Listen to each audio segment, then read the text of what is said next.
ಈಗಾಗಲೇ ನಾವು ನಮ್ಮ ರ್ಯಾಲಿ ಮುಖಾಂತರ ನಾಮಪತ್ರ ಸಲ್ಲಿಕೆ ಮಾಡಲಿಕ್ಕೆ ಹೊರಟಿದ್ದೇವೆ.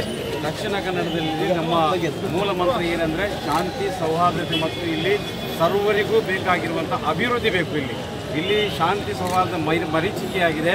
ಆ ನಿಟ್ಟಿನಲ್ಲಿ ಇಲ್ಲಿ ಅಭಿವೃದ್ಧಿ ಕೆಲಸಗಳನ್ನು ಕೂಡ ಕಡೆಗಣಿಸಲಾಗಿದೆ. ಸರ್ವತೋಮುಖ ಜಾತಿ ಮತ ಭೇದವಿಲ್ಲದೆ ಎಲ್ಲರೂ ಸಹೋದರರಂತೆ ಜೀವಿಸುವಂಥ ವಾತಾವರಣ ಇಲ್ಲಿ ಆಗಬೇಕು.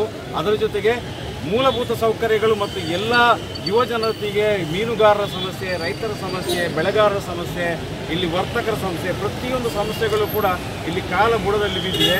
ಇಲ್ಲಿ ಈಗಾಗಲೇ ಗೆದ್ದುಕೊಂಡಿರುವಂತಹ ಸಂಸದರು ಮತ್ತು ಪ್ರತಿನಿಧಿಗಳು ಎಲ್ಲವನ್ನು ಕಡಿಸಿಕೊಂಡು ಕೇವಲ ಜಾತಿ ರಾಜಕೀಯ ಮಾಡ್ತಾ ಇದ್ದಾರೆ.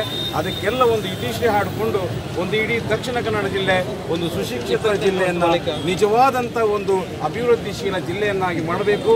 28 ವರ್ಷಗಳವರೆಗಿನ ಈ ಒಂದು ನಮ್ಮ ಹತಾಶವಾದಂಥ ಕೋಮುವಾದ ರಾಜಕೀಯ ನಾವೆಲ್ಲ ಸುಸ್ತಾಗಿದ್ದೇವೆ.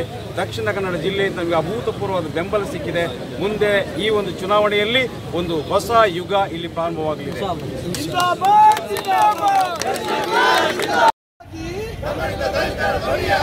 ಶೋಷಿತ ವರ್ಗದ ಪರವಾಗಿ ಜನ್ಮವ ಪಡೆದಿರ ಪಕ್ಷವಿದು